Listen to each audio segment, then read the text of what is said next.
C'est bon. Je vous propose qu'on démarre.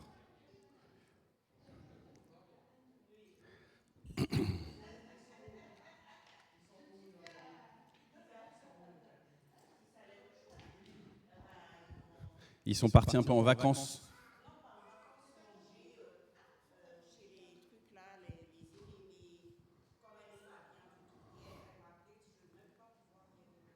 Ah, ok. Est-ce que c'est la semaine prochaine, sinon, qu'ils partent un petit peu?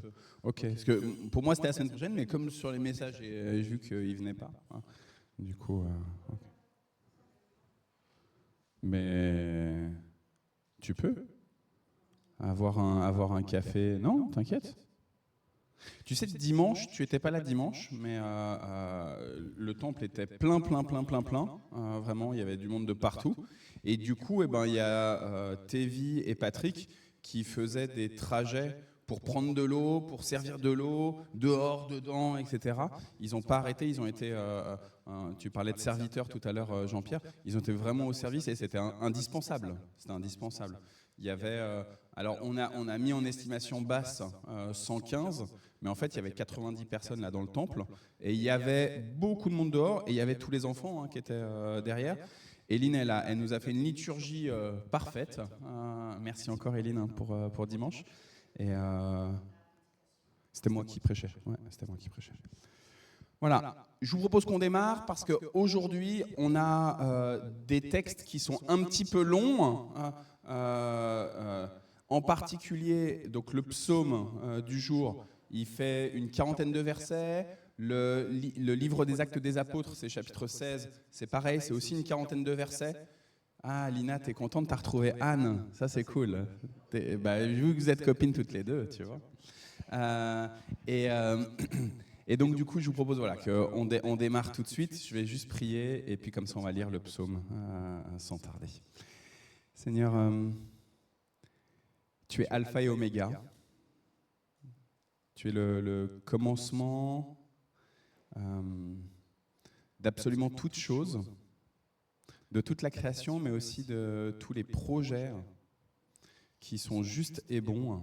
Et nous te supplions, Seigneur, par rapport à l'écoute de ta création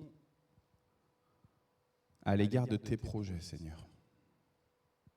Alors que souvent on est aveugle, souvent on est sourd. On te prie que par ton esprit, là, tu nous aides à saisir là où tu nous veux, là où tu as besoin de nous.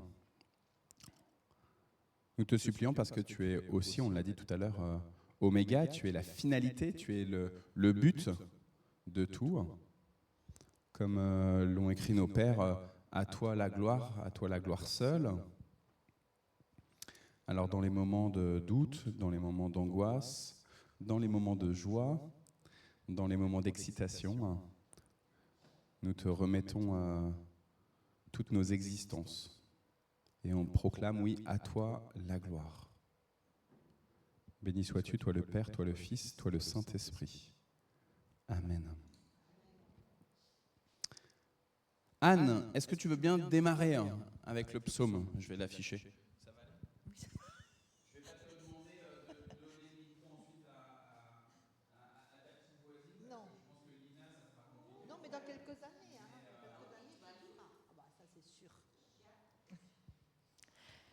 Louez le Seigneur, dites bien haut qui est Dieu, annoncez aux autres peuples ses exploits. Chantez pour lui, célébrez-le par vos chants, parlez de toutes ses merveilles. Soyez fiers de lui car il est saint, ayez le cœur en joie, vous qui cherchez le Seigneur. Recherchez le Seigneur et sa force, cherchez continuellement sa présence. Vous qui descendez d'Abraham, son serviteur, vous, les fils de Jacob qu'il a choisis, rappelez-vous les merveilles qu'il a faites, rappelez-vous ses prodiges, les jugements qu'il a prononcés. Notre Dieu, c'est lui le Seigneur. Ses jugements concernent la terre entière. Il se souvient de son alliance pour toujours. Il a donné sa parole pour 1000 générations. C'est la promesse qu'il a faite à Abraham, son serment en faveur d'Isaac. C'est le décret qu'il a confirmé à Jacob, son alliance éternelle en faveur d'Israël. Quand il lui dit « Je te donne le pays de Canaan », c'est la part qui vous est attribuée, à toi et à tes descendants. Il n'était alors qu'un petit nombre, juste quelques immigrés sur le territoire. Ils allaient d'un pays à un autre, d'un royaume à un autre. Mais Dieu ne laissa personne les maltraiter. À cause d'eux, il avertit des rois. Ne touchez pas à ceux que j'ai choisis, ne faites pas de mal à mes prophètes. Il provoqua la famine dans le pays, le pain vint à manquer, mais il envoya un homme qui les précéda. C'était Joseph qui fut vendu comme esclave. On lui imposa des chaînes aux pieds, on lui passa le cou dans un collier de fer, jusqu'au moment où la parole qu'il reçut du Seigneur prouva son innocence. Le roi donna l'ordre de le libérer, et le maître des peuples le fit relâcher. Il le nomma chef de son administration et maître de tout ce qu'il possédait, pour éduquer les ministres selon sa volonté, pour enseigner la sagesse aux vieux conseillers.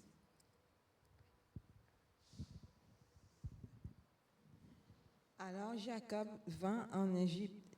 Israël séjourna au pays de Cham. Dieu rendit son peuple très nombreux, plus puissant que ses adversaires. Il changea les sentiments des Égyptiens, qui se mirent à haïr son peuple, à traiter ses serviteurs de façon odieuse. Il envoya son serviteur Moïse et Aaron qu'il avait choisis.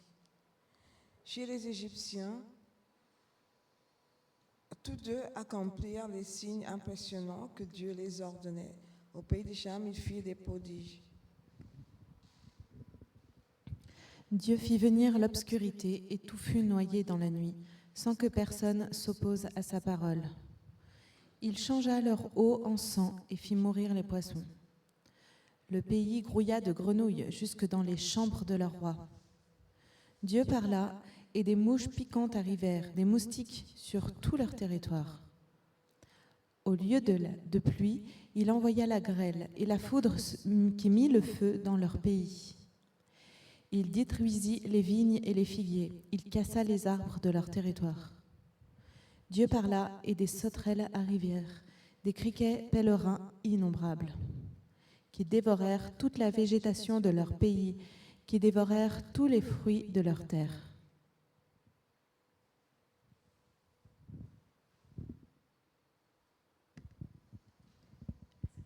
Dieu frappa de mort tous les fils aînés du pays, les plus précieux fruits de leur vigueur. Puis il fit sortir les siens avec de l'argent et de l'or. Dans leur tribu, personne ne traînait les pieds. En Égypte, on se réjouit de les voir partir, tant la crainte qu'ils inspiraient était forte. Pour les protéger, le Seigneur envoyait une nuée, la nuit, un feu les éclairait.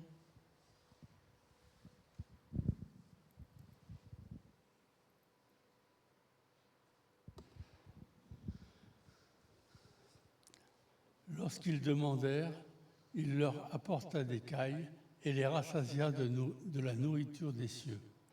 Il fendit un rocher et l'eau jaillit, coulant comme un fleuve sur un sol desséché, car il se souvenait de sa sainte promesse à son serviteur Abraham. Il conduisit son peuple dans l'allégresse, ses élus avec des cris de joie. Puis il leur donna les pays des nations, et ils possédèrent ce que les peuples avaient peiné à produire, afin d'obéir à ses lois et de suivre ses enseignements. Alléluia.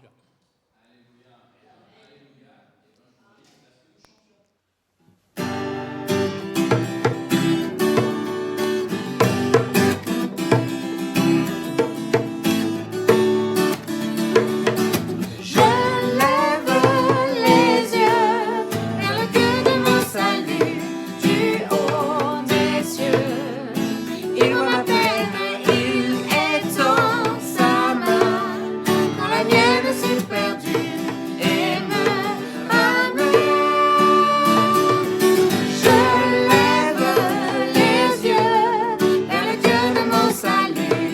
Amen.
Oui, nous voulons être un peuple embrasé, l'Église que ton cœur attend. Viens briser nos chaînes, détruire notre orgueil, Seigneur, fais-le maintenant. Oui, nous voulons être un peuple embrasé, l'Église que ton cœur attend. Viens briser nos chaînes, détruire notre orgueil, Seigneur, fais-le maintenant. Notre Père plein de bonté, nos cœurs à toi s'abandonnent. Pour ce monde que tu as tant aimé, Seigneur, voici nos couronnes. Esprit de Dieu, Esprit du Dieu vivant, souffle du nord, souffle du sud, souffle de l'est, souffle de l'ouest, Esprit de Dieu, Esprit du Dieu vivant, souffle des quatre vents et descend sur nous.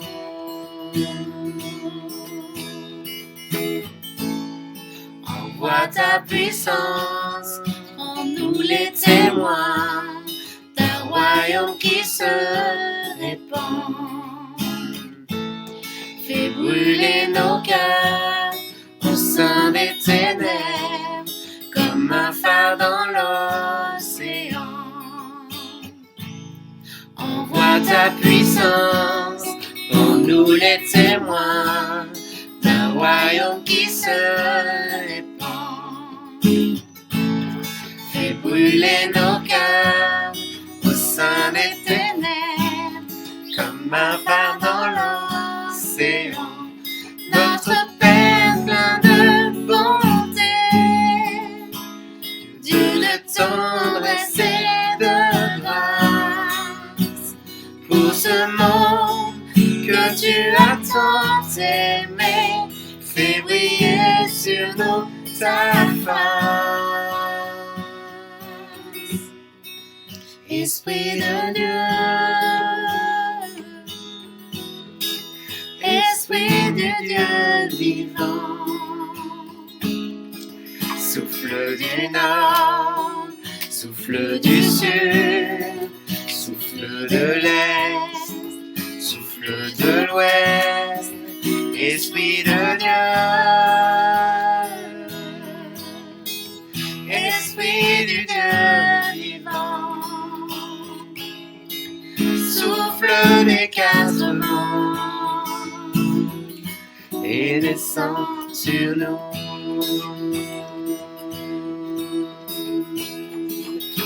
Que ton règne vienne, ta volonté soit faite sur la terre comme au ciel, sur la terre comme au ciel. Que ton règne vienne, ta volonté soit faite sur terre, comme au ciel, sur la terre.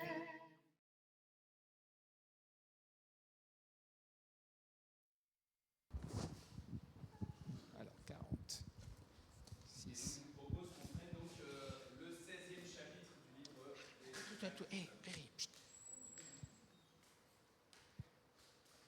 Paul arriva à Derbé puis à Lystre. Il y avait là un disciple appelé Timothée. Il était fils d'une juive devenue chrétienne, mais son père était grec. Les frères et sœurs qui vivaient à Lystre et à Iconium en disaient beaucoup de bien. Paul désira l'avoir comme compagnon de voyage et le prit avec lui. Il le circoncit à cause des Juifs qui se trouvaient dans ces régions, car tous savaient que son père était grec. Dans les villes où il passait, il communiquait aux croyants les décisions prises par les apôtres et par les anciens de Jérusalem, et il leur demandait d'obéir à ces décisions. Les églises se fortifiaient dans la foi et augmentaient en nombre de jour en jour. L'Esprit Saint les empêcha d'annoncer la parole de Dieu dans la province d'Asie, de sorte qu'ils traversèrent la Phrygie et la Galatie. Quand ils arrivèrent près de la Mysie, ils eurent l'intention d'aller à Bithynie, mais l'Esprit de Jésus ne le leur permit pas. Ils traversèrent alors la Mysie et se rendirent au port de Troas. Pendant la nuit, Paul eut une vision. Il vit un Macédonien debout qui lui adressait cette prière. « Passe en Macédoine et viens à notre secours. » Aussitôt, après cette vision, nous avons cherché à partir pour la Macédoine, car nous étions convaincus que Dieu nous avait appelés à porter la bonne nouvelle aux habitants de cette contrée. Anne, s'il te plaît. Merci. Nous avons embarqué à Troas, d'où nous avons gagné directement l'île de Samothrace, puis le lendemain Néapolis.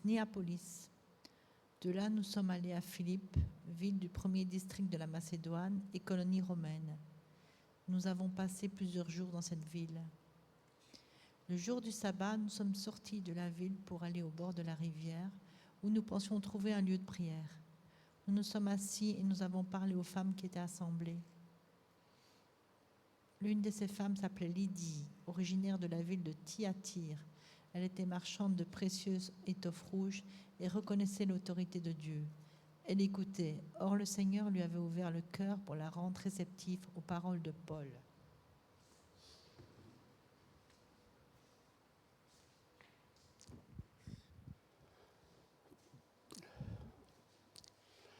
Après avoir été immergée, ainsi que les membres de sa famille, elle nous fit cette invitation.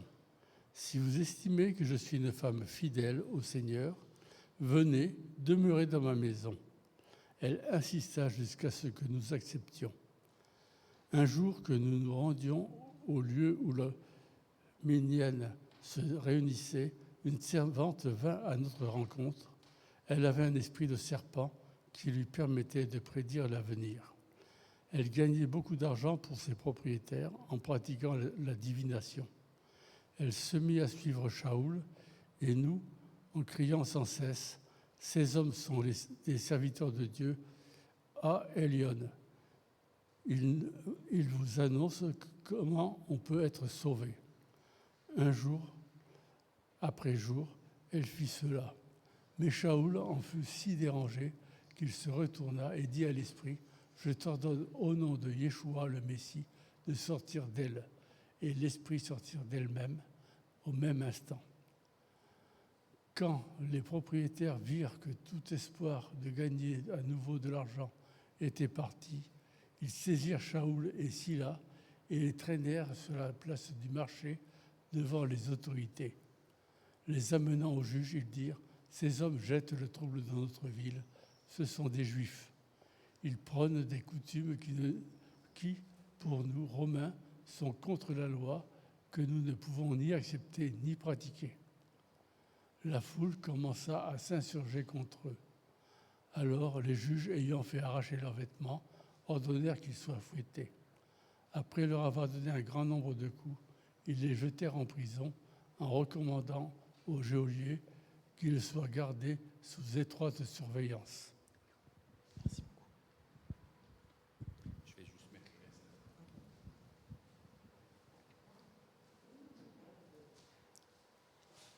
Dès qu'il eut reçu cet ordre, le gardien les mit dans une cellule tout au fond de la prison et leur fixa les pieds dans des blocs de bois. Dès qu'il eut... Mais j'ai déjà lu. Vers minuit, Paul et Sylvain priaient et chantaient pour louer Dieu. Les autres prisonniers les écoutaient. Tout à coup, il y eut un violent tremblement de terre qui secoua les fondations de la prison. Toutes les portes s'ouvrirent bientôt et les liens de tous les prisonniers se détachèrent.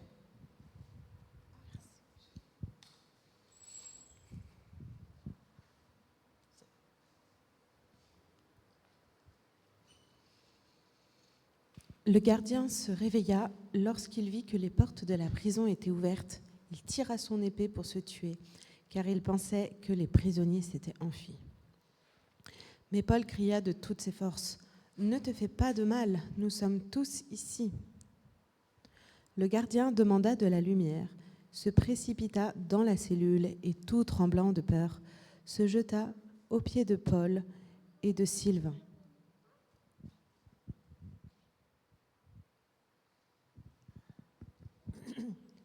Puis il les fait sortir, leur demanda, « Mais Seigneur, que dois-je faire pour être sauvé ?»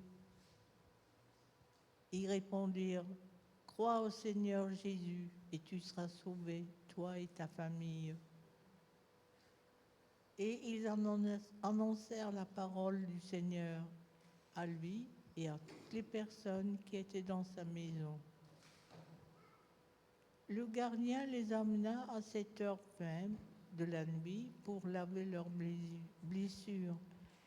Il fut aussitôt baptisé, ainsi que tous les siens.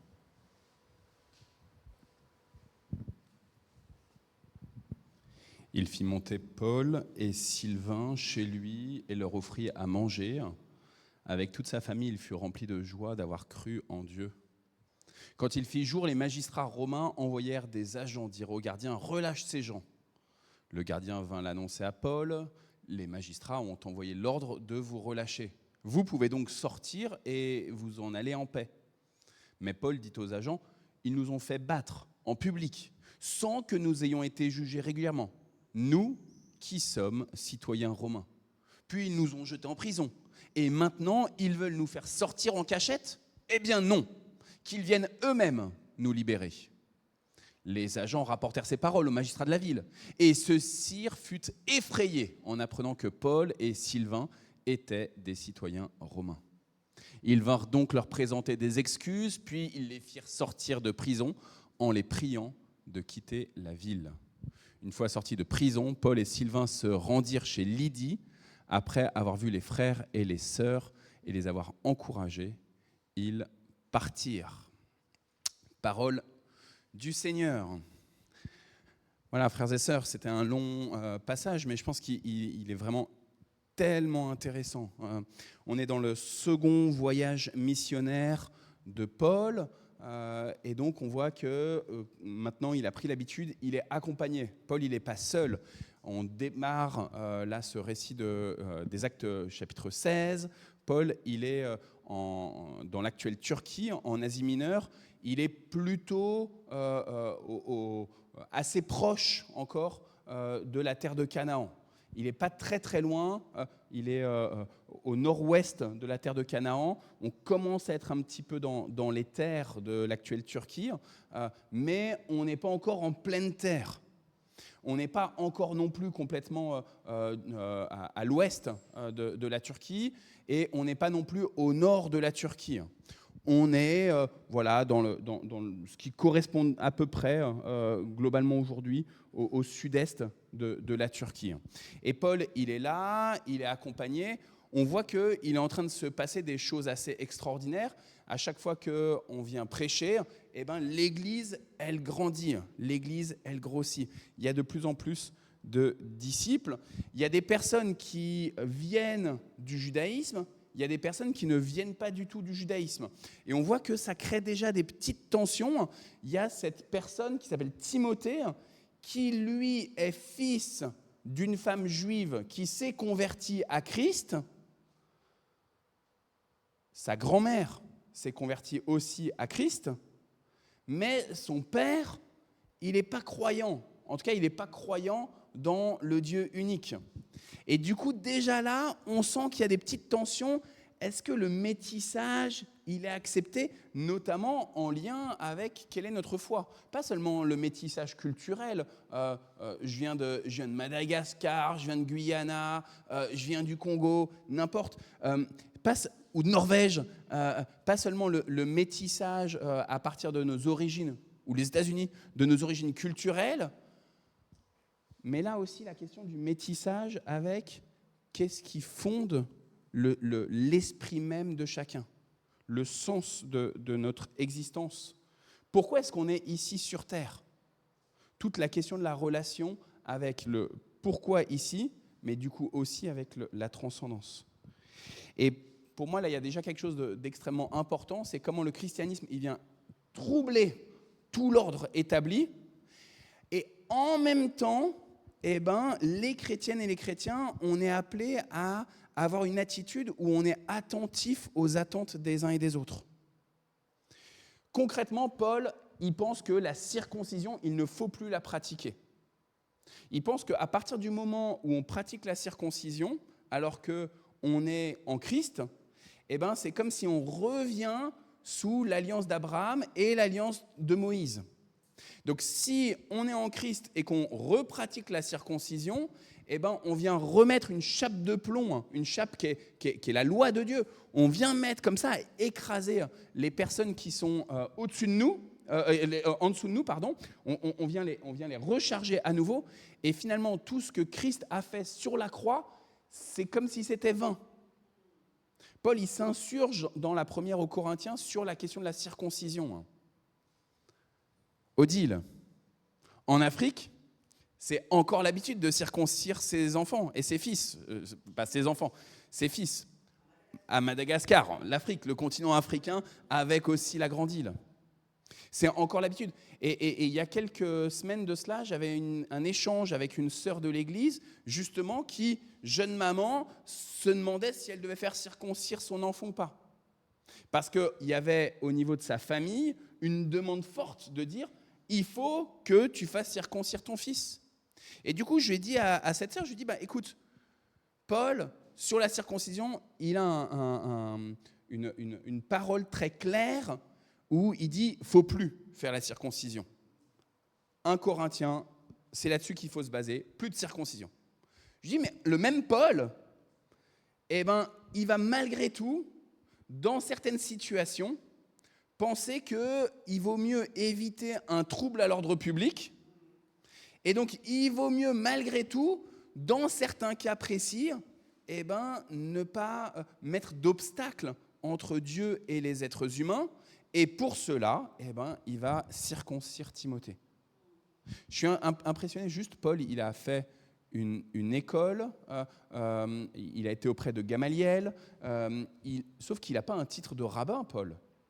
Paul, il n'est pas prêtre, il est instruit dans la foi talmudique, dans la foi juive, il connaît alors c'est pas le Talmud exactement, mais il connaît les penseurs juifs de son époque qui on est déjà dans ce processus on réfléchit sur la Torah, sur les prophètes, on va interpréter, et puis on va interpréter les interprétations et ainsi de suite. On est déjà dans cette manière de faire dans le judaïsme des pharisiens, et donc dans ce que Paul a reçu comme instruction. Et Paul va lui-même circoncire Timothée. Il y a quelque chose d'étonnant. Ça ne devrait pas être Paul qui devrait circoncire Timothée, pas directement. Oui, mais il se le permet.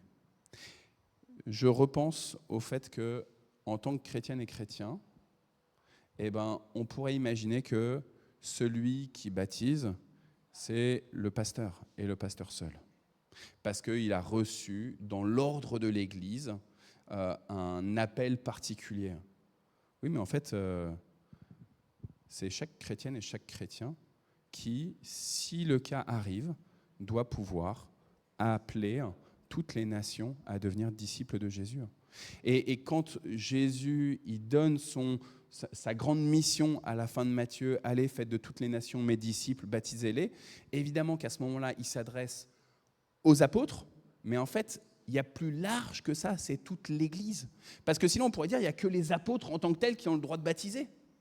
Si on devait rester juste coincé formellement dans la grande mission, il n'y a que les apôtres. Donc si tu ne fais pas partie du groupe des 11 apôtres, à ce moment-là, de la grande mission, et éventuellement des 12 avec le nouvel apôtre qui a été choisi au début des actes, là, eh ben, tu n'as pas le droit de baptiser. En fait, non. Donc c'est votre mission à vous aussi de pouvoir amener les gens à recevoir le baptême. Alors je ne dis pas qu'il faut rentrer dans un grand bazar où tout le monde doit baptiser. Hop, allez, je viens, je te baptise. En fait, justement, l'idée, c'est aussi de le vivre dans quelque chose qui ne va pas devenir à nouveau un sujet de tension entre les membres de la communauté. Et donc, il faut garder malgré tout un certain ordre. Mais vous êtes dans une situation qui le nécessite, allez-y, baptisez. Si vous êtes face à quelqu'un qui est mourant, face à quelqu'un qui vous dit que vous êtes hors de toute église et qui vous dit exactement comme l'eunuque éthiopien à Philippe dit, il y a un peu d'eau là, qu'est-ce qui empêche ? Eh bien, demandez à Dieu dans ce cas-là. Voilà, j'ai cette demande-là, ça me prend de court, mais toi, Seigneur, tu n'es jamais pris de court. Tu n'es jamais pris de court. Parce que tu savais déjà, avant que les choses n'arrivent, dans notre temps à nous, tu savais déjà qu'elles allaient se réaliser. Que tu savais déjà cette demande-là. Et donc, du coup, si tu me demandes là de baptiser personne, si tu m'enjoins à le faire, ok, je suis prêt. Et pourtant, vous n'avez pas reçu une consécration pastorale. Vous voyez ? Mais vous avez reçu la plus grande de toutes les consécrations. Vous êtes enfant de Dieu. Vous êtes disciple de Jésus. Vous portez le nom de Christ. Et c'est ça la seule consécration qui vaille. Ce que l'Église, elle déclare à un moment donné comme ministère particulier, ça va être pour un temps. Mais votre identité d'enfant de Dieu, ça va être pour l'éternité. Et la consécration en tant qu'enfant de Dieu, ça, c'est pour l'éternité. Alors ça bouscule, ça bouscule nos représentations religieuses, rituelles. On a grandi dans des familles où on a toujours vécu le christianisme de cette manière-là. Ou alors, j'ai grandi dans une famille pas forcément chrétienne, mais quand j'ai découvert Christ, c'était dans un contexte particulier, et donc je suis habitué à ce contexte-là. Mais en fait, si on reprend la Bible, on voit que Dieu, il veut sans cesse réouvrir les portes. Il veut sans cesse redonner à chacun l'autorité qui est la sienne en tant qu'enfant de Dieu. Timothée est donc circoncis. Et puis Paul, il veut continuer là, dans cet Asie mineure, dans cette Turquie, il veut continuer à annoncer l'évangile. Premier voyage missionnaire, ils sont restés qu'en Asie mineure. Mais là, ils sentent dans l'esprit qu'il ne faut pas... il y a la Bithynie et le Pont, c'est le nord de la Turquie, et ils sentent dans l'esprit qu'ils ne doivent pas aller là-bas. Et à la place, Paul va avoir ce songe des Macédoniens. Il va falloir traverser la mer, il va falloir aller en Grèce, dans le nord de la Grèce. Premier voyage missionnaire, ils n'y sont pas allés. Paul, il est citoyen romain, donc concrètement, il peut voyager partout, il est partout chez lui puisqu'il est citoyen romain. Tout le bassin méditerranéen, c'est chez lui, il est citoyen romain. Mais pour l'instant, il n'a pas encore, en tant que chrétien maintenant, il n'a pas encore traversé et il n'est pas parti en Macédoine. La Macédoine, c'est vraiment le berceau de l'Empire grec. L'Empire romain est juste la succession chronologique de cet Empire grec. Et donc là, dans ce lieu berceau, la Macédoine, il sent qu'il y a un appel. Il va falloir y aller. Il va falloir partir vers la Macédoine. Et donc, ils vont aller à Troas, ils vont prendre le bateau et hop, ils vont passer en Macédoine, ils vont passer à Philippe. Et à Philippe, premièrement, il rencontre une femme. Alors, Alain, c'est pas parce que c'est ta belle-sœur, hein, mais j'avoue que j'ai un grand faible pour Lydie.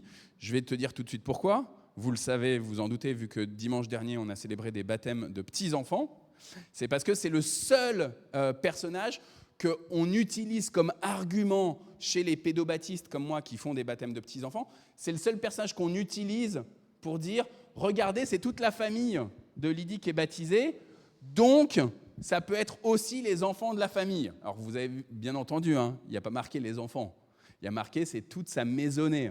Donc probablement qu'il y avait des enfants, c'est la lecture des pédobaptistes, mais en fait on n'en sait rien. On essaye de combler les lacunes, les pédobaptistes, pour essayer de dire, allez, c'est un peu biblique quand même notre rite, même si en fait c'est venu beaucoup plus tardivement. C'est venu beaucoup plus tardivement le baptême des enfants. Ok ? Mais c'est vrai que Lydie, j'ai un cœur pour elle parce qu'elle est là, elle est pleine d'amour, et elle est tellement pleine d'amour qu'elle déborde pour prendre soin, alors qu'elle est riche. Elle a un bon business, Lydie. Mais elle va vouloir prendre soin de cette annonce de l'évangile, de ces missionnaires. Et ça va être un tel lieu de prise de soin que plus tard, après qu'il va y avoir l'enfermement en prison, vous avez entendu à la fin, Paul retourne chez Lydie. Ça va être un lieu de repos, un lieu où on peut on a des fois des amis comme ça. On a des fois des lieux, ce n'est pas forcément des lieux de notre famille, ce n'est pas même forcément des lieux de nos amis, des fois c'est même des lieux où on est dans la solitude, où on est dans l'isolement, mais qui sont des lieux de repos pour nous. Où dans cet endroit-là, on sait qu'on est sécure, on sait qu'on est complètement sécure. Juste, il y a Dieu, il y a peut-être d'autres personnes, peut-être pas, et c'est un lieu qui est, hop, ici on est bien. Et pourtant elle n'était pas chrétienne au départ, elle se convertit. Et elle reçoit le baptême. Et sa maisonnée reçoit le baptême. Et elle va continuer à prendre soin. On a fait tout le cycle sur Élie et Élisée. Et vous vous souvenez bien que dans le cycle du dimanche sur Élie et Élisée, on avait aussi des femmes comme ça, de grande valeur, qui ont pris soin de ces deux prophètes. Elles ont vraiment pris soin de ces deux prophètes. Et chacune, elles ont vécu des drames au niveau de leurs enfants. Chacune, elles ont vécu des drames au niveau de leurs enfants, mais elles ont pris soin des prophètes. Alors, elle se convertit, Lydie, elle va prendre soin de ces missionnaires-là, et puis Paul, il va continuer, ils vont aller à la synagogue, ils vont aller au lieu de prière des Juifs, et ils vont annoncer l'évangile. Ils viennent, et ça bouscule tout, ça bouscule vraiment tout. Quelqu'un qui vient annoncer l'évangile dans un endroit où on s'attend à ce qu'un jour il y ait le Messie. Mais on est rentré dans une ritualité. Et est-ce que vraiment on est capable de recevoir aujourd'hui le Messie dans notre existence? Par rapport à tout ce qu'on peut imaginer de lui, de ce qu'on a reçu, nous, aujourd'hui dans la Bible, quand Jésus viendra, est-ce qu'on sera capable de vraiment le recevoir, vraiment le reconnaître? C'est un vrai défi à mon avis, hein. C'est un vrai grand défi. Il se trouve que dans ce lieu de prière, il y a une femme qui vient et qui annonce avec Paul que Jésus est bel et bien le Messie. En fait, elle n'annonce pas que Jésus est le Messie, elle annonce qu'ils sont bien, Paul et Silas, des envoyés de Dieu, ou Paul et Sylvain, là, dans cette version mais c'est pareil, Paul et Silas. Et donc, ils annoncent bien, c'est les envoyés du Dieu vivant, elle dit bien un Dieu, etc. On se dit, waouh, c'est parfait. Et elle vient et elle dit, Paul et Silas, c'est les envoyés du Dieu vivant, Lina. Tu vois, elle dit ça à la dame. Elle dit, regardez, c'est les envoyés du Dieu vivant. Et donc on pourrait dire, waouh, elle est éclairée dans son esprit. Sauf qu'en fait, ça perturbe. Parce que c'est beaucoup de brouhaha. C'est beaucoup de bazar, du coup. Et c'est vrai que comment est-ce qu'on gère la situation quand quelqu'un a une parole qui est vraie, qui est juste, qui semble vraiment venir du Seigneur et déclarer quelque chose de Dieu, mais finalement, ça crée plus de troubles qu'autre chose. Et là, c'est exactement ça qui se passe. Paul, dans son esprit, parce que ça, on peut le recevoir que dans l'esprit de Dieu, hein, dans son esprit, il reçoit que en fait, cette femme-là, elle ne parle évidemment pas par elle-même, et quand personne ne peut dire Jésus est Seigneur si ce n'est pas par l'Esprit de Dieu, de toute façon. Mais là, ce n'est pas l'Esprit du Seigneur qui lui fait dire ces phrases-là, ces paroles-là à l'égard de Paul et de Silas, mais c'est un mauvais esprit. Donc comme quoi, même les démons peuvent reconnaître les envoyés de Dieu. Même les démons peuvent reconnaître que Dieu est vraiment Dieu. Sauf que les démons, ils viennent pour perturber. Donc même en donnant des paroles qui sont justes et vraies, en fait, c'est pour créer du trouble, pour empêcher que de nouvelles personnes puissent se convertir. Et donc Paul, il fait chasser cet esprit mauvais, qui est un esprit qui pourtant dit des paroles vraies. Dernièrement, quelqu'un m'a demandé les signes astrologiques de mes enfants. Alors j'ai dit que j'en savais rien, que je pouvais donner les dates, mais que j'en savais rien. Moi, je sais que je suis Scorpion parce que mes parents, ils m'ont appris ça, parce que mes parents, pour eux, le fait que je sois Scorpion, que ma maman, elle est Vierge et mon papa, il est Poisson, c'était quelque chose qui était important pour eux. Donc j'ai appris ça gamin. J'ai même reçu des espèces de petits scorpions comme ça, morts là dans du formol ou je sais pas quoi là, etc. Donc voilà. Mais c'est vrai que par rapport à mes enfants, je dis à la personne, et comme je le dis régulièrement quand on me demande, alors c'est pas souvent qu'on me demande, mais à chaque fois je dis j'en sais rien. Et en fait, même quand on me dit, je suis béni parce que je retiens pas. Et la personne me dit ça, et en fait, on voit bien que quand on dit la date de naissance, et d'un coup, les personnes nous disent ah oui, alors donc du coup, il a tel caractère, elle a tel caractère. Et on se dit ah bah ouais, ça colle. Ah bah ouais, c'est vrai, ça colle. Hein. En effet, Jonas, il a tel caractère. En effet, Esther ou Naoum a tel caractère, c'est vrai. Et sur le coup, on se dit, ah bah ouais, ça colle, c'est bien, ça paraît juste. Ouais, mais en fait, quel est l'objectif final de relation avec Dieu ? Comment est-ce que tu reçois Christ réellement dans cela ? Comment est-ce que tu viens juste mettre dans un préjugé ensuite et que tu viens coller plein d'étiquettes sur la personne ou sur ton enfant. Voilà. Donc cette femme, elle parle au nom, elle parle de Dieu, mais au nom d'un autre esprit que celui de Christ. L'esprit est chassé, et la conséquence, c'est que les maîtres de cette femme, puisque c'est une servante, c'est une esclave, ils ont un manque à gagner. Ils se disent mince. Notre business, c'est foutu. On va avoir la même situation à Éphèse avec tout le culte d'Artémis ou Diane, avec des commerçants qui font des petites statues. Et le fait que Paul, il annonce Christ et que du coup on va brûler tous les livres de magie, d'ésotérisme, etc. Eux ils se disent notre business quoi. On voit bien que là sur la question de l'argent, c'est un lieu de tension énorme. C'est un lieu de tension énorme. Et c'est vrai que dans notre quotidien, si on ose dire dans la prière avec Jésus, donne-nous aujourd'hui notre pain quotidien, mais en fait souvent on compte plus sur notre travail pour avoir notre pain. On compte plus sur l'argent qu'on a sur notre compte bancaire pour avoir notre pain. Quand on est dans une situation où d'un seul coup, on a des travaux, on a une question de logement, on est perturbé. Et oser dire, je me confie en toi Seigneur, c'est difficile. Quand au niveau de notre famille, il y a des dérapages, c'est difficile de dire, je ne vais pas compter sur mes bonnes paroles. Là, on est en train de faire le parcours couple. Là, on a fait la 4e soirée mardi soir. La semaine prochaine, dernière soirée. Je veux dire, ça va vite de se dire, on va donner des astuces pour que dans les couples, ça puisse marcher. Mais en fait, en tant que chrétien, alors je ne dis pas qu'il ne faut pas donner des astuces. Je suis très partant pour ce parcours couple. Nous, il nous a fait beaucoup de bien avec Isabelle. Et c'est pour ça aussi qu'on est très heureux de participer à l'organisation, au fait de communiquer sur ce parcours-là. C'est pareil, Éline, elle va avec Charlélie, ils vont donner un parcours pour les parents ce week-end. Il va y avoir des astuces, etc., etc. Et je suis très content qu'il y ait toutes ces astuces-là qui seront données. Cette écoute, cette attention, etc., de choses dont on n'a pas forcément pris la mesure en tant que parents. Mais en fait, si Dieu ne construit la maison, les bâtisseurs bâtissent en vain. Donne-nous aujourd'hui notre pain quotidien en tant que compagnon, par exemple, dans le cadre d'époux, d'épouse, en tant que parent, dans le cadre de la parentalité, en tant qu'ami, en tant que voisin. Donne-moi le pain pour que je puisse, moi, être nourri, mais que je puisse aussi nourrir les autres. Je n'ai pas assez de sous pour nourrir les autres, mais toi, Seigneur, tu es capable de rassasier toute une foule avec seulement 5 pains et 2 poissons.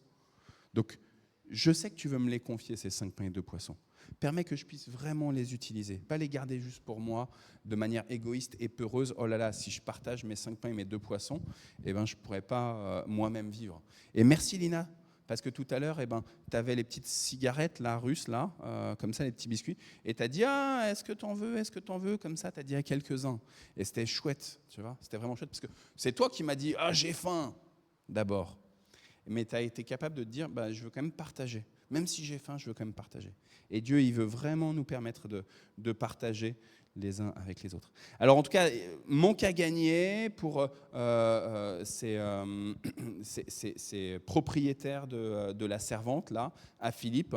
Et du coup, ils font en sorte que Paul et Silas se retrouvent en prison.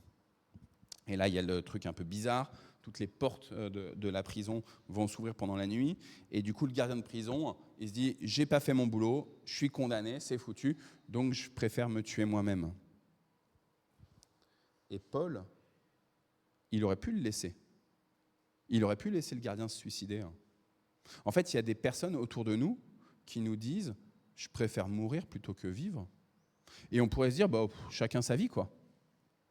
Je comprends ton désarroi, je comprends ton désappointement, je comprends que les souffrances dans ton corps ou dans ta psyché sont telles que débrouille-toi, j'ai rien à voir. Je comprends que dans la souffrance dans laquelle tu es, tu ne peux pas accompagner d'autres personnes, accompagner la vie par exemple. Donc débrouille-toi, c'est toi en conscience devant l'Éternel, moi j'ai rien à voir. Sauf que Paul, il s'en mêle. Paul, il ne veut pas laisser le gardien se suicider. Je pense que là, il y a une grande leçon pour nous. Alors que nous, on aurait tendance, en effet, aujourd'hui, je trouve, beaucoup à dire chacun sa vie, chacun son parcours, chacun avance avec Dieu, avec sa spiritualité. Peut-être qu'un jour, il aura la joie de partager la même spiritualité que moi, parce que je sais qu'elle est bonne. Peut-être qu'un jour, il aura cette joie-là. Donc peut-être que si je peux y participer d'une manière ou d'une autre, peut-être. Mais chacun fait son petit chemin. Paul, lui, il assume que être chrétien, c'est aussi de voir que là, il y a quelqu'un qui va se suicider et dire non. Non. On est là. On est là. Il n'y a aucune raison que tu te donnes la mort. On est là. Et la conséquence, c'est que ce gardien, il va se convertir.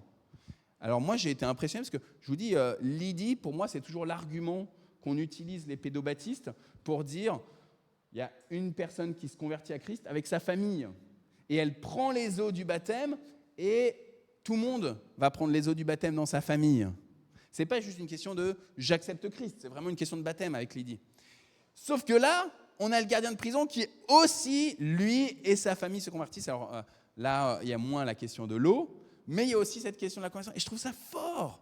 Je trouve ça fort que d'un seul coup, par une personne, il y en a d'autres qui sont loin de l'Esprit Saint. Par une personne, en fait, votre ministère, c'est juste d'accepter que vous êtes croyants, disciples de Jésus, et que parce que vous êtes là, ici, sur terre, en tant que disciples de Jésus, il y en a d'autres qui vont recevoir ce débordement d'esprit qui vous habite. Même si vous dites, je ne sais pas si vraiment l'esprit, est-ce qu'il travaille en moi ou pas, vous êtes là. Assumez seulement, vous êtes là. Il se convertit, et puis du coup, après, il y a la question de la libération. Et là, moi, j'aime bien juste le côté aussi où Paul, il dit, OK, on ne veut pas partir comme des voleurs.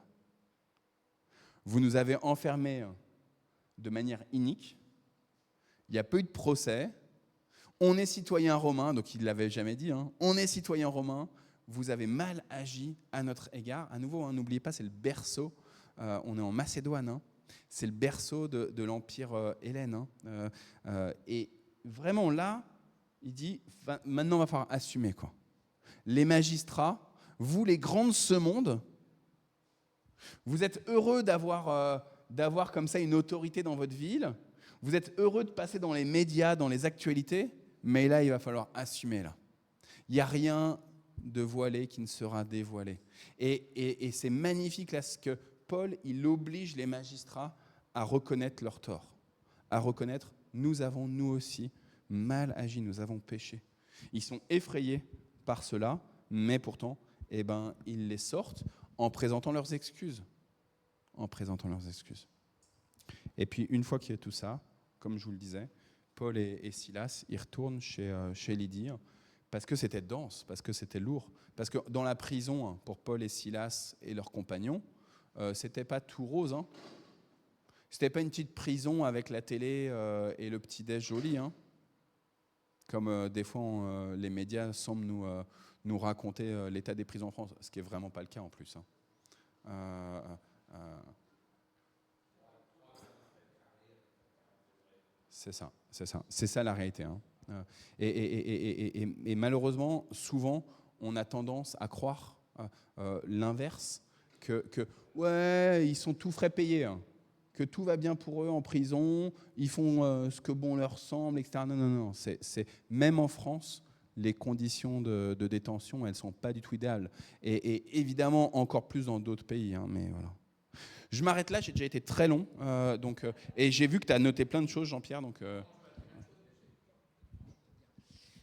Pour ce qui est de Paul qui fait circoncire Timothée, moi ça m'impressionne.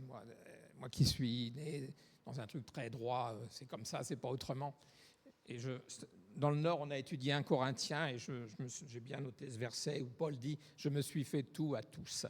Donc Paul, il est prêt à pour faire venir des gens à Dieu, il est prêt à vraiment faire attention à ceux qui ne croient pas et à ce que les autres croient. Enfin, ça, c'est très impressionnant. Souvent, on est bien plus carré en disant ah non, c'est pas possible, c'est comme ça.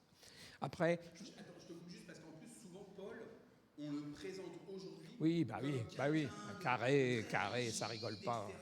Alors que non.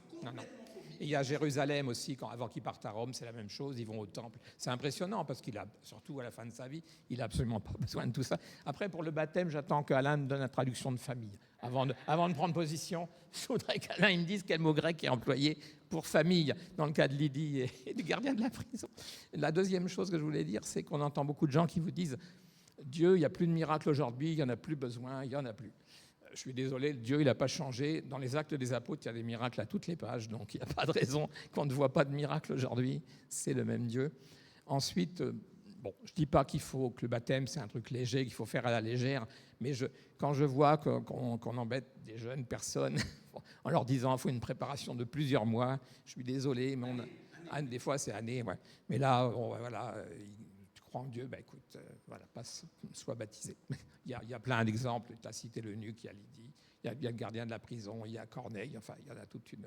Et par contre, effectivement, Corneille, Lydie, le gardien de prison, les autres ne me viennent pas, mais c'est eux et leur famille à chaque fois. C'est comme ça que ça se passe. Voilà. Juste pour ta réponse, mais je vais aller vers Alain. Mais donc, c'est la maison, hein, c'est oikos qui est utilisé. Mais donc, quand on dit la oikos, c'est vraiment toutes les possessions. Rappelez-vous que les femmes, les enfants, les esclaves, c'est la possession du patriarche, de l'homme. Ici, c'est chez une femme. Chose intéressante. Alors, je vais voir déjà pour la circoncision. Il ne faut pas oublier qu'elle était abolie pour tous ceux qui n'étaient pas circoncis, et c'est dans les Actes des Apôtres. C'était sur la décision du Saint-Esprit et des apôtres eux-mêmes. Donc, avec ce texte-là, Paul aurait très bien pu rester tel quel. Mais Timothée étant par sa mère d'origine juive, il fallait éviter qu'il soit une cause de scandale dans les lieux juifs et qu'il puisse pénétrer et parler de l'enseignement de la Bible, de la Torah.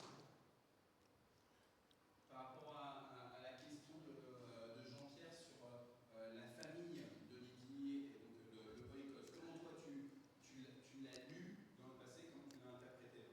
J'avoue que je n'y ai pas fait attention.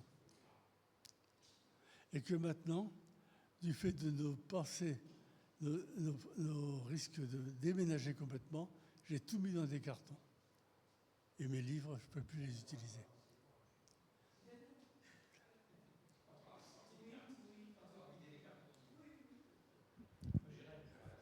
Est-ce qu'il y a quelqu'un d'autre qui veut dire quelque chose?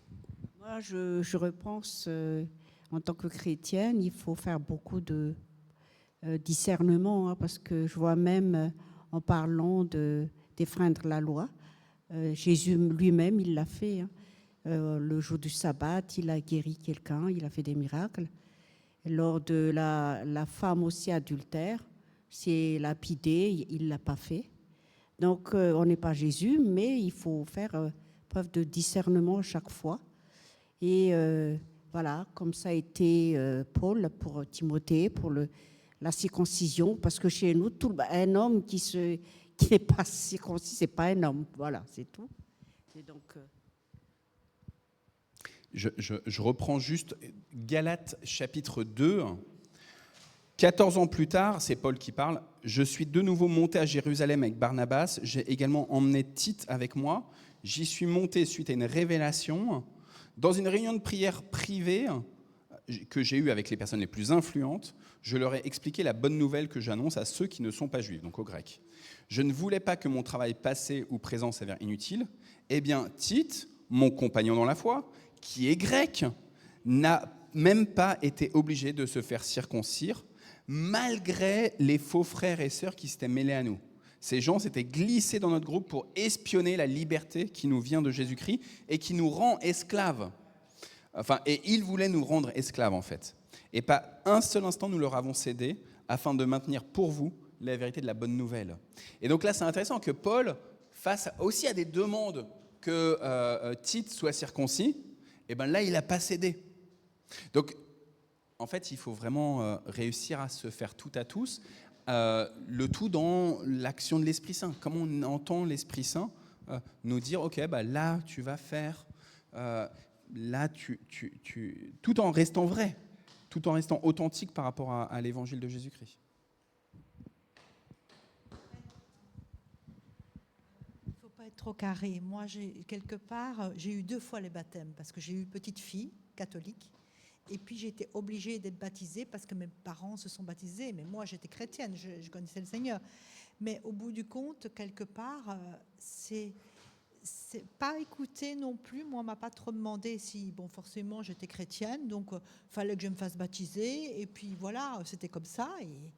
Et au bout du compte, je trouve que ça, c'est un peu dur. Voilà, c'est un peu d'abus quelque part. Mais en fait, si tu veux, on pourrait dire l'autre inverse.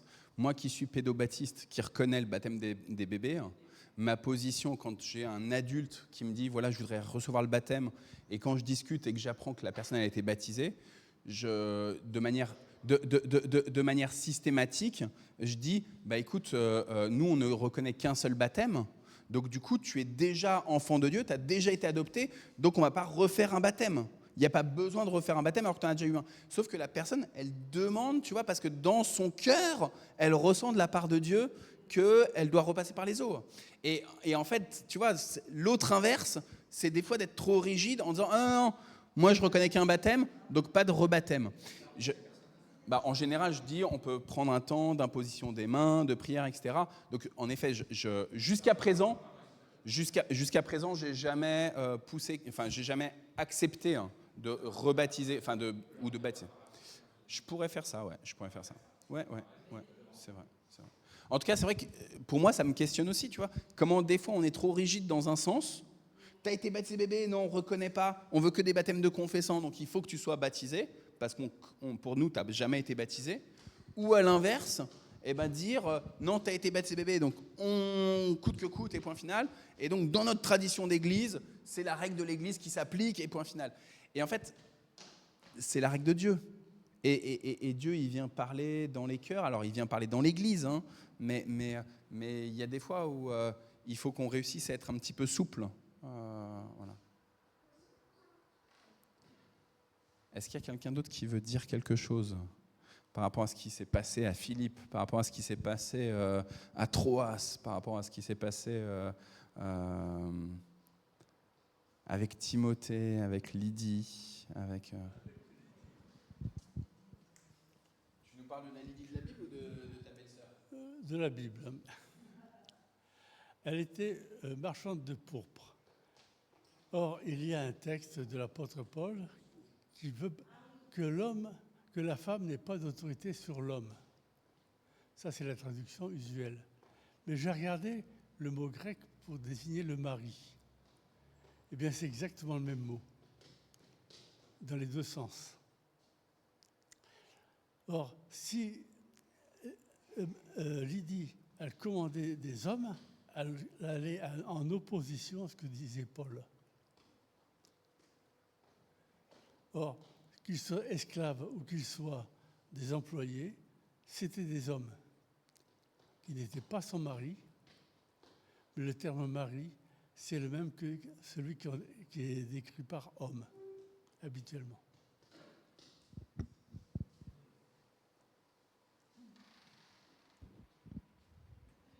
Est-ce que toi, Lina, tu voulais dire quelque chose par rapport au texte biblique ?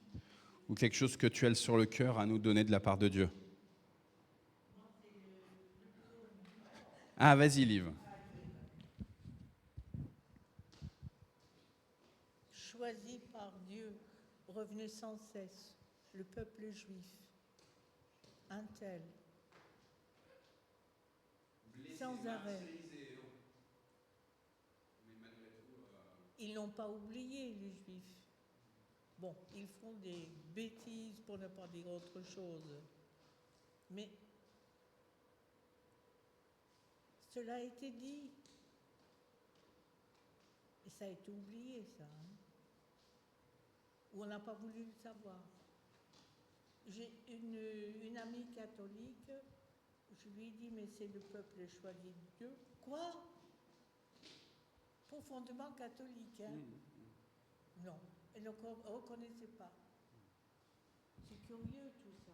En fait, ce qui est terrible, c'est à quel point on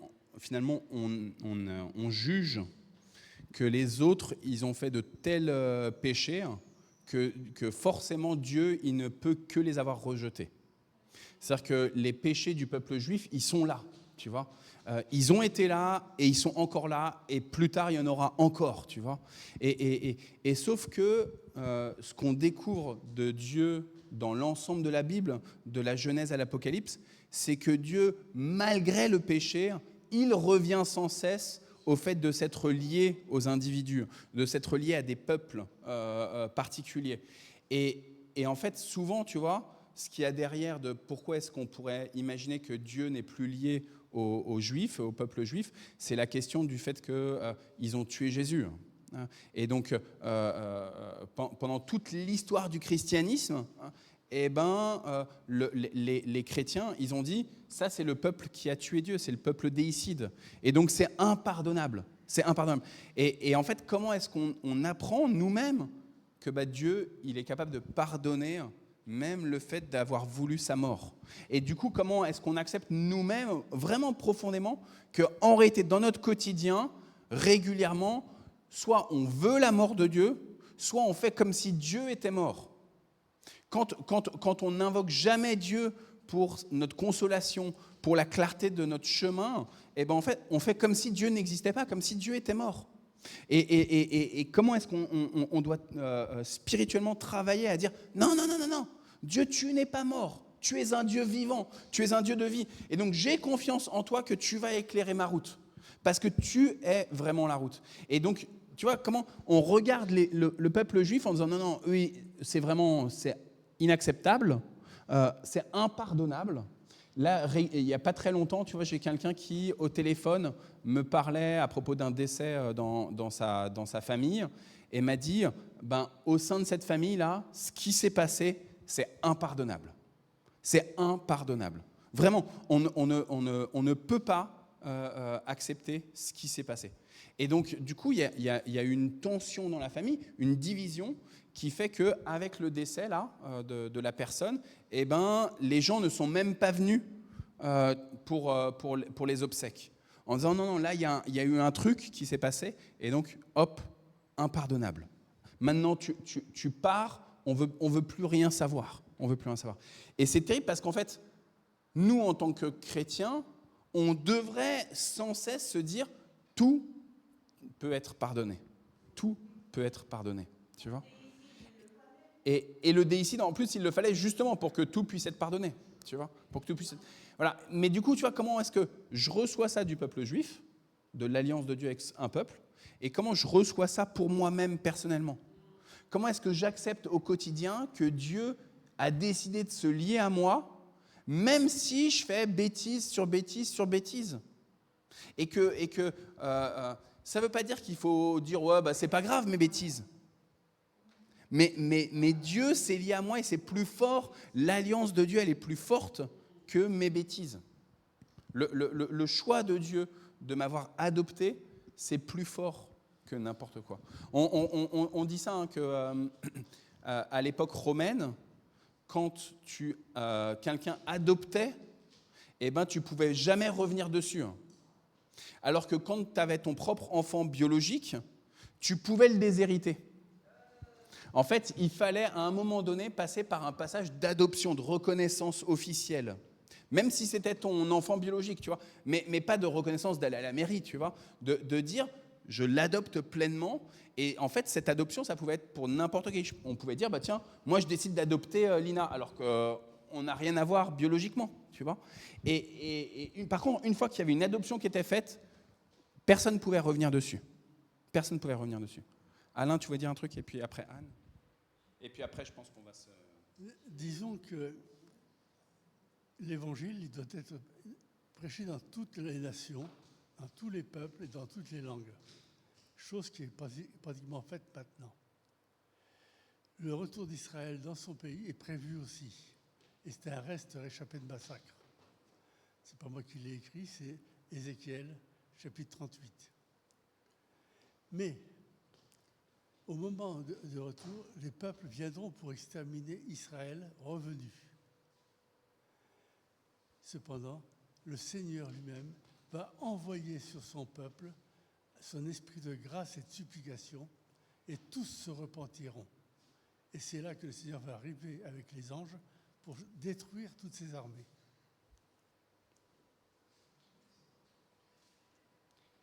Il y a encore beaucoup de prophéties dans la Bible qui sont encore à accomplir. Maintenant, méfiez-vous juste quand on dit « là, il y a l'accomplissement de telle prophétie en ce moment même ». Parce que nous, les prophéties qui se sont accomplies, qu'il y a dans la Bible et qui sont accomplies dans la Bible, il s'est passé des centaines d'années. Entre les trois grands prophètes, Ésaïe, Jérémie, Ézéchiel, ou les petits prophètes, et la venue du Messie Jésus, il s'est passé des centaines d'années. Et donc, des fois, on est juste à regarder notre petit espace-temps et dire « Ah bah tiens, là, il y a telle prophétie, ça y est, c'est l'accomplissement. » Non, on peut l'imaginer, on peut le penser, on peut même des fois le dire, mais attention, en fait, il n'y a que le temps. Ça sera que dans 100 ans, 200 ans, dans 1000 ans peut-être, qu'on dira « Oui, c'était bien l'accomplissement. » Je ne sais pas si je dois dire ça, mais moi, ça m'est revenu. Le jour de l'enterrement de mon père, qu'on a pu faire la fête parce que c'était le Covid, on allait encenser mon père, dire que c'était un saint, entre guillemets, etc., alors qu'il nous a battus et tout, et particulièrement moi. Et ma sœur a pu dire, vous savez ce que vous avez vu de notre père, voilà, parce qu'il donnait beaucoup d'argent dans les missions, mais nous, on a manqué du nécessaire. Il a pu dire, elle a pu dire, nous, on a été battus, voilà, on veut bien, on accepte que notre père parte, qu'il est parti, on veut bien lui pardonner tout ça, mais il a même fait ça. Et ça a été caché pendant longtemps. Voilà. Et donc, c'est important de ne pas cacher les choses et dire les choses. Après, c'est vraiment, faut pas que ça devienne un objet de scandale non plus, mais en même temps, faut pas garder sur le cœur et donc trouver la juste posture. Je vous propose qu'on s'arrête quand même sur le temps de méditation. Juste sur, ouais, il est déjà 22. Juste en fait, il y a 10 jours, au Nigeria, il y a eu des enfants qui ont été enlevés. Et donc c'est le sujet du fil rouge de Portes Ouvertes. Donc, qui est sorti hier, mais donc c'était il y a 10 jours, mais c'est maintenant là, qui nous demande particulièrement de prier. Je vous lis le texte. Les communautés vulnérables du Nigeria ont une nouvelle fois été dévastées par des attaques extrémistes. Près d'une centaine de personnes ont été enlevées, dont plus de la moitié sont des enfants en bas âge. Par ailleurs, 7 otages ont été exécutés pour avoir tenté de s'échapper. En l'espace d'une seule journée, plusieurs écoles ont été la cible de la violence d'extrémistes dans le nord du Nigeria, bien entendu. Comme lors des précédentes agressions de ce type, de nombreuses personnes ont été enlevées, tuées, et des communautés entières sont évidemment profondément traumatisées. Le 15 mai, 3 écoles ont été attaquées par des hommes armés dans l'état de Borno et une cinquantaine d'enfants ont été enlevés, pour la plupart âgés seulement de 2 à 5 ans. Le même jour, des extrémistes ont également envahi 2 lycées dans l'état d'Oyo. Un enseignant a été tué et entre 40 et 45 personnes ont été enlevées, dont un directeur et de nombreux élèves. Lorsqu'une équipe d'intervention militaire a tenté d'intervenir, ses membres auraient été tués par des explosifs dissimulés. Ces écoles sont situées dans des communautés majoritairement chrétiennes, mais on ne sait pas encore combien de personnes enlevées ou tuées sont issues de familles chrétiennes. Dans ces écoles chrétiennes, en fait, il y a des non-chrétiens aussi. Parallèlement aux événements traumatisants du 15 mai, des informations font état de l'exécution de prisonniers retenus dans un camp de Boko Haram pour avoir tenté de s'échapper. Dans les montagnes de l'état de Borno se trouve un camp occupé par une faction de Boko Haram.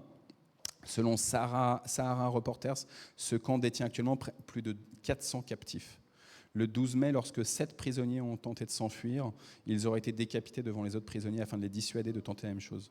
Selon un responsable communautaire de Gwoza, toutes les victimes étaient chrétiennes. Depuis la fin de l'année dernière, les communautés chrétiennes du Nigeria subissent des vagues de violence et d'enlèvements qui semblent sans fin. Ces événements, en fait, ça fait depuis plus longtemps, mais là, c'est revenu. Ces événements sèment la peur dans les villages les plus vulnérables et limitent la capacité de chrétiens à se réunir. Ces attaques perturbent non seulement les activités de l'Église, mais aussi toute la vie des chrétiens qui vivent dans la peur. Ils ne peuvent pas aller à l'Église, ils ne peuvent pas envoyer leurs enfants à l'école, la vie s'arrête, explique Abiodun Mousba, un responsable ecclésiastique dans le nord du pays. Ces pressions sur la vie quotidienne s'accompagnent également de lourdes charges financières. De nombreuses familles dépensent tout ce qu'elles possèdent pour payer les rançons de leurs proches. Prions pour nos frères et sœurs, pour toutes les personnes touchées par ces événements, en particulier pour celles qui ont été enlevées, notamment les très jeunes enfants. Face à une telle tragédie, enracinons-nous dans la certitude que, quand les justes crient, l'Éternel entend et il les délivre de toute leur détresse. C'est le psaume 34. Voilà. Sujet de prière, donc on a aussi 2 décès dans l'Église. On a prié pendant des mois pour le frère de Françoise Labelle, notre trésorière adjointe. Et donc samedi matin, dans la nuit de vendredi à samedi, il est décédé chez lui, à domicile. Donc il y avait Christian et Françoise qui étaient auprès de lui pendant la nuit, comme ils l'ont été là pendant tous ces derniers mois. Du coup, même Françoise a même pu venir au temple dimanche matin. Et dans les actions de grâce, elle a pu prendre la parole. Merci encore une fois, Elina, d'avoir conduit le culte de dimanche et aussi d'avoir été ça peut être que toi, d'une si grande sensibilité par rapport à quand Françoise a pris la parole aussi. Donc merci vraiment. Et les obsèques de Philippe, on les fera ici dans le temple. On les fera mercredi à 14h30. Donc si vous voulez, vous pouvez venir pour mercredi à 14h30. Et au bout de 3 quarts d'heure, en général ça dure 3 quarts d'heure à peu près, on ira à Poissy pour l'inhumation. C'est peut-être moins obligatoire de venir, mais si vous voulez soutenir Françoise mercredi. Par ailleurs, on a aussi prié pas mal ces 3 derniers mois pour notre sœur Béatrice Wittkock. Donc son mari est décédé l'année dernière d'un accident chez eux. Il est tombé et il est décédé.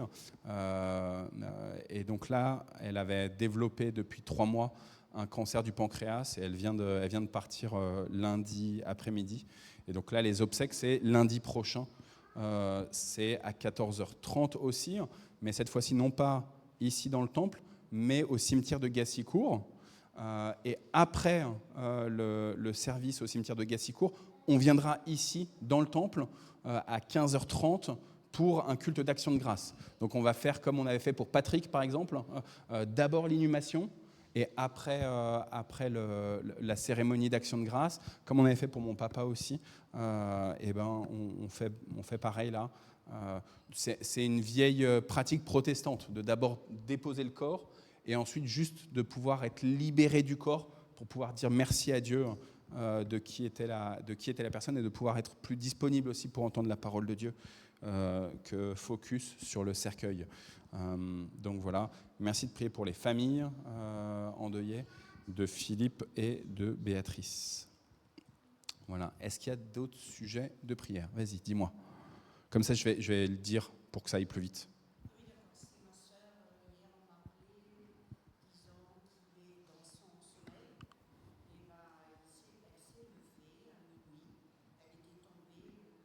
Ok.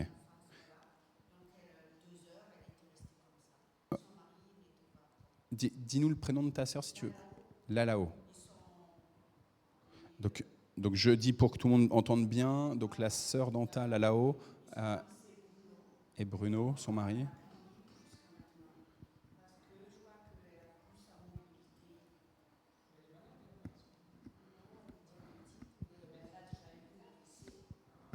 Donc en fait, la crainte, c'est qu'elle aurait peut-être refait une crise de type AVC, quelque chose comme ça pendant la nuit. En tout cas, elle a perdu l'équilibre et donc elle s'est bien amochée. Donc voilà, que le Seigneur te donne de la paix. Ok. Oui.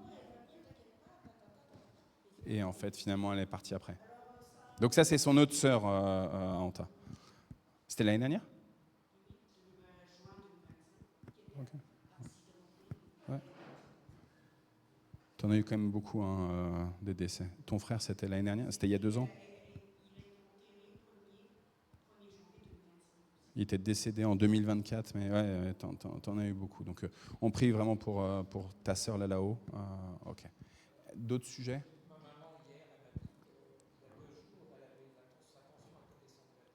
Ok. Ok.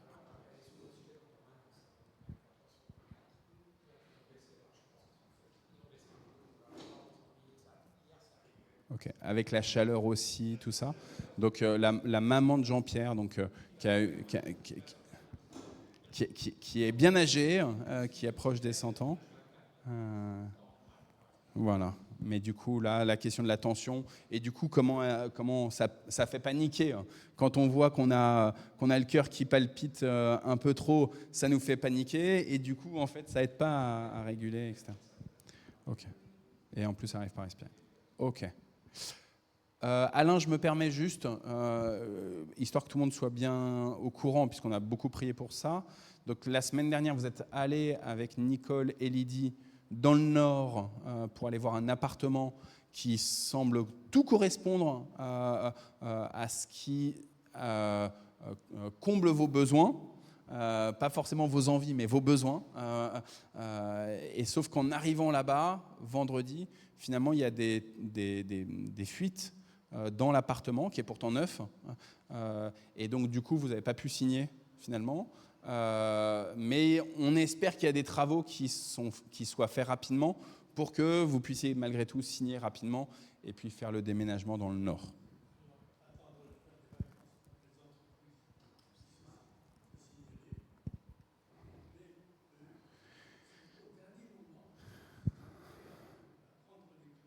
Oui.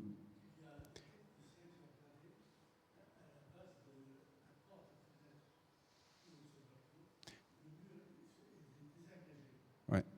Donc il y a eu quelqu'un qui a rendu l'alerte et donc voilà. Ouais. Ok. Vous avez dit on ne signe pas tout de suite, on attend que les travaux soient faits. Je pense que vous avez été prudent et c'était une bonne prudence. Il faut juste penser que ce trajet, c'était quand même long pour y aller, pour revenir, c'était fatigant. Et puis évidemment, vous pensiez tout de suite avoir les clés et pouvoir commencer à avancer dans la question du déménagement. Et donc ça vous a quand même fichu un petit coup de se dire bah, c'est décalé, quoi. Ok. Ben oui, c'est ça. Ben oui. Merci Alain. Un autre sujet ? Odile, on est ravis que tu sois là. Tu vois, je t'ai dit dimanche, je t'ai dit, bah oui, il y a les Lochons qui vont venir, il y a culte, etc. Et finalement, ils ne sont pas là. Mais je pense que ta fille a pu te déposer. Elle est super, ta fille. Donc, on est ravis que tu sois là et que tu puisses rester déjeuner avec nous. Pas d'autres sujets ?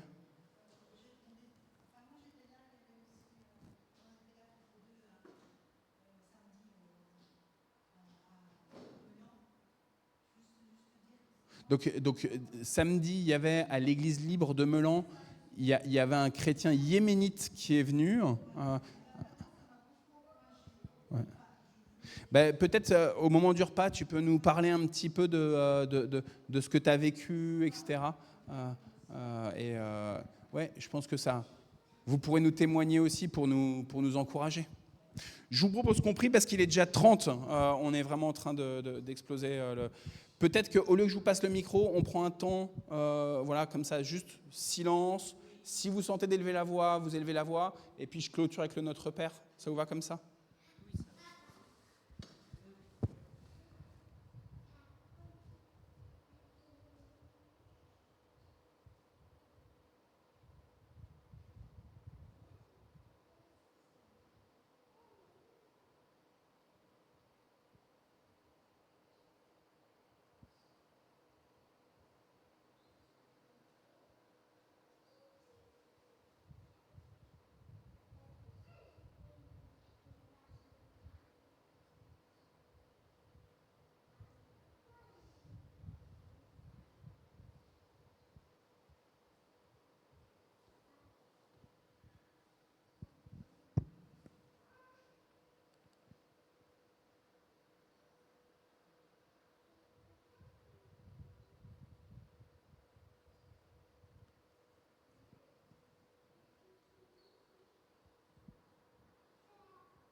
Seigneur notre Dieu, alors que le gardien de prison a demandé à Paul et à Silas, que dois-je faire pour être sauvé ?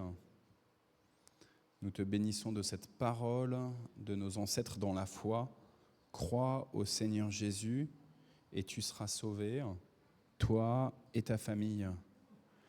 Nous te supplions, Seigneur, pour tous ceux qui sont en lutte pour accepter de croire en toi, qui sont en lutte pour confier les rênes de leur existence présente et à venir entre tes mains, Seigneur, qui sont en proie au doute, qui pensent que ils doivent faire plus de place à leur intelligence, à leur rationalité, que à ce qui serait de l'invisible et ce qui leur semble être de l'irrationnel.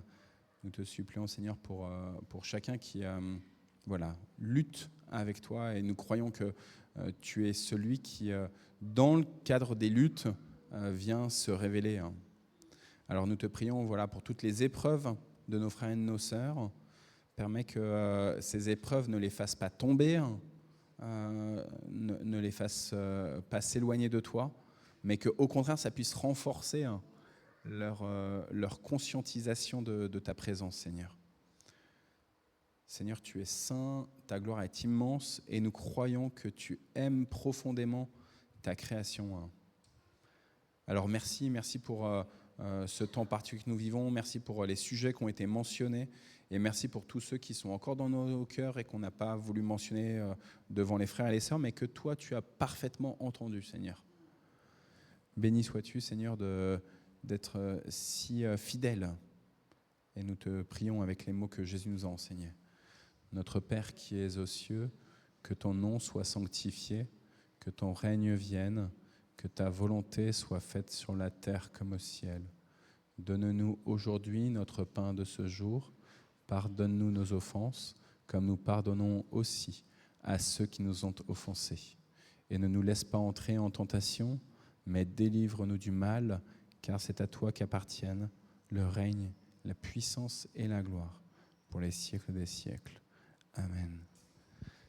Frères et sœurs, voilà, on s'arrête. Que le Seigneur vous bénisse, qu'il vous remplisse de sa paix, de sa joie en toutes circonstances, que vous puissiez sentir qu'il tient vraiment et le monde entre ses mains, comme le dit la chanson, mais aussi évidemment vos vies entièrement entre ses mains. Voilà, soyez bénis. Amen. Et puis donc pour ceux qui le peuvent et qui le veulent, eh ben on partage un repas. Je crois qu'il y a largement assez à manger pour tout le monde. Donc même si vous n'avez rien à amener, vous êtes évidemment les bienvenus.